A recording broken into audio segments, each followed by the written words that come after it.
Hello friends, अस्सलाम वालेकुम।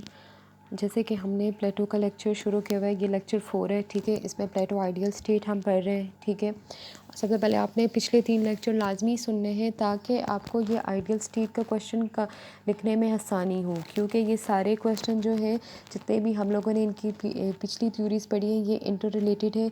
तो इस वजह से जब आप क्वेश्चन लिखोगे तो उससे लेंथ आपकी बढ़ जाएगी। आप पिछले लेक्चर लाजमी देखें। ठीक है, सबसे पहले कहता है प्लेटो आइडियल स्टेट क्या है, कि प्लेटो ने अपने आइडियल स्टेट के बारे में द रिपब्लिक जो उसकी बुक थी उसमें लिखा हुआ था, जिसमें वो जो है कहता है कि एक आइडियल स्टेट जो है वो Plato build an ideal state on the analogy of an individual organism. यानी कि उसने एन आइडियल स्टेट को जो है इंडिविजुअल ऑर्गेनिज्म के साथ एक कंबाइन कर दिया है। ठीक है, वो कहता है कि जैसे इंडिविजुअल और स्टेट जो है एक दूसरे के सिमिलर है।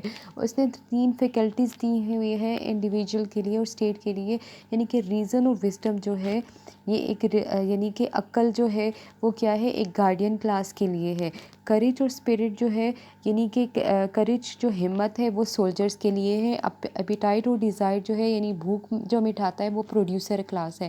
जैसे हम लोगों ने इसकी एजुकेशन देखी हुई थी कि हायर एजुकेशन की जो सबसे ज़्यादा हायर एजुकेशन जो टेस्ट पास करता है वो गार्डियन क्लास है। फिर जो ड्रॉप डाउन हो जाता है, जो टेस्ट पास नहीं करता 30 ईयर ऑफ एज में, तो वो सोल्जर हो जाएगा। 18 साल तक जो एजुकेशन करेगा और दोबारा कंटिन्यू और नहीं करना चाहता वो प्रोड्यूसर क्लास होगा। ठीक है, यानी कि सबसे निचला जो क्लास है वो प्रोड्यूसर है।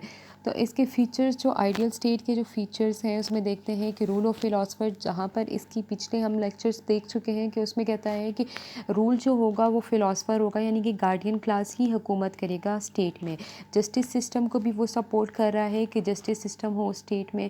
दूसरा, वो कम्युनिज़म को सपोर्ट करता है, जिसमें कहता है कि एक गार्डियन क्लास जो है वो उसकी जो प्रॉपर्टी जो है, प्रॉपर्टी भी नहीं होगी उसके पास, ना ही उसकी कोई फैमिली होगी, जिसमें वो प्रॉपर्टी और फैमिली के बारे में बताता है। क्योंकि वो कहता है कि अगर कोई गार्डियन क्लास अगर प्राइवेट प्रॉपर्टी या फैमिली रखेगी तो वो करप्शन की तरफ जाएगा। ठीक है, तो इस वजह से जो है वो उसने कम्युनिज़म वाले में ये बात की हुई है। आपने पिछला लेक्चर देखना है लाजमी।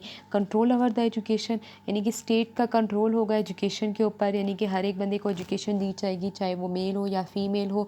और फिर उसके लिए क्लासेस रखे हुए हैं कि यानी कि 18 साल तक एजुकेशन जो पास कर ले तो वो आगे अगली एजुकेशन के लिए जाएगा। ठीक है, तो फिर अगली एजुकेशन के बाद फिर यानी कि जो 30 ईयर एज में टेस्ट पास करे तो वो गार्डियन क्लास हो जाएगा। तो एजुकेशन के ऊपर जो है वो स्टेट का कंट्रोल होगा। फिर नेक्स्ट जो 5 इसमें कह दिया equality between man and women both, और यानी कि उसके स्टेट में मैन और वुमेन दोनों इक्वल होंगे, यानी कि मैन और वुमेन दोनों को ही एजुकेशन दी जाएगी, दोनों ही पॉलिटिकल या इकोनॉमिक उसमें काम करेंगे। ठीक है, यानी कि सोशल, इंटेलेक्चुअल या पॉलिटिकल अपलिफ्ट जितने भी सोसाइटी के होंगे, स्टेट के होंगे, उसमें वो दोनों को अपॉर्चुनिटीज़ दी जाएंगी। तो उम्मीद है आपको ये लेक्चर समझ में आ के होंगे। तो प्लीज़ मेरा चैनल लाजमी सब्सक्राइब करें, मुझे फ़ीडबैक लाजमी दें। Thank you so much.